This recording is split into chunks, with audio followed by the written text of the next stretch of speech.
Hey, Aviana, got your email, and I don't know. I can only assume a few things, and I'm gonna have you look at those with me at this point. Okay, so I've got I've got my After Effects project open, and you can see that my playhead is absolutely at frame 0. So that's important to make sure that we're doing that and that I can scrub through the whole thing. Yeah, this is Spider-Man and Thanos dancing on a desk. It's kind of fun. Um, so, uh, okay, a couple things. First is just checking and make sure that you are looking at your timeline from frame 0 to whatever your end frame is. I think I have 10 seconds on this one.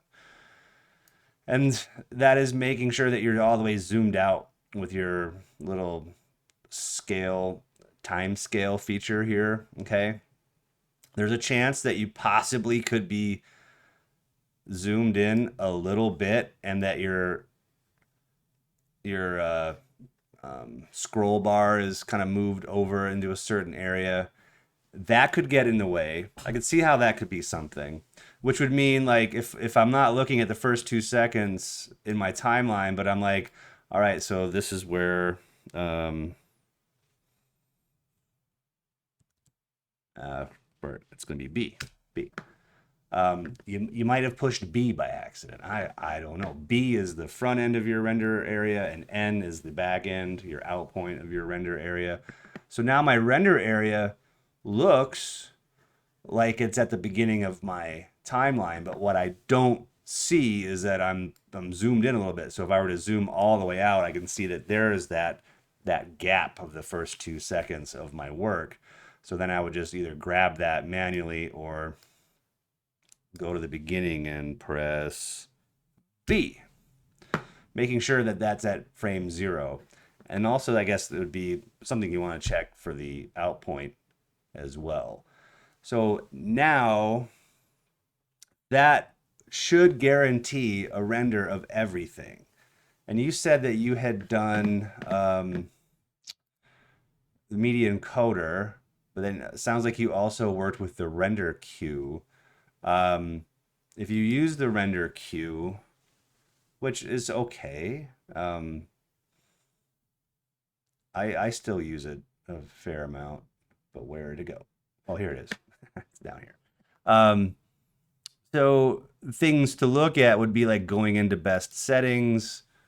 That opens up this window, and trying to make sure that your start and end time code is what you want it to be. So there's your time span. You can change work area only to length of comp. So it'll guarantee it's going to do the length of comp and not just what the work area is set to. So that could be something. And then once you hit render, you'll end up with a movie that's not an H.264 movie like I asked you guys to render, but then you could just take that movie and drop it on Media Encoder, and Media Encoder will then allow you to do another export from it. No problem with that. That's no big deal. But if you're going through Media Encoder, I'm trying to remember if it has the same options that are easy to identify. It's bouncing. It wants to open. Sorry, it's going to take just a minute. Media Encoder always drags on that first open, even with a what I would consider a pretty hot shot computer that I have here. All right, so here's my Media Encoder. Um, I have to wait for it to pop the movie in. When I'm working in After Effects, I always just leave Media Encoder open so I don't have to worry about the wait. All right, so I'm going to change my preset to H.264. We have the different presets. I think I'm asking guys to do YouTube 720. Um, but you can go in and click on these links to open up the options. Again, this always takes a little bit. So that opens this up. And I'm gonna like look for some settings about time,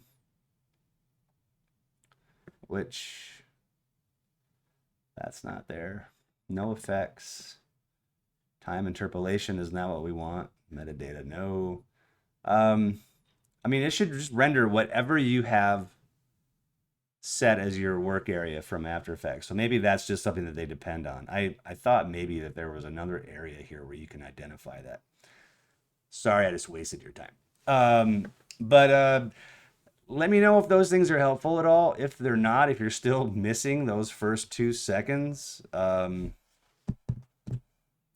I would recommend that you close down After Effects, go and find the preference file for After Effects and delete it. And then open After Effects again. It'll start off with a fresh new set of preferences, which means if you have any like custom things that you've done with the look and feel of it, those will just start over again. But it might be something really weird like that. You never know. You just don't know. All right. Holler back at me if that was helpful. And definitely holler back if it wasn't, because then I can kind of try to dig even a little bit deeper and see what's happening. Okay. Good luck.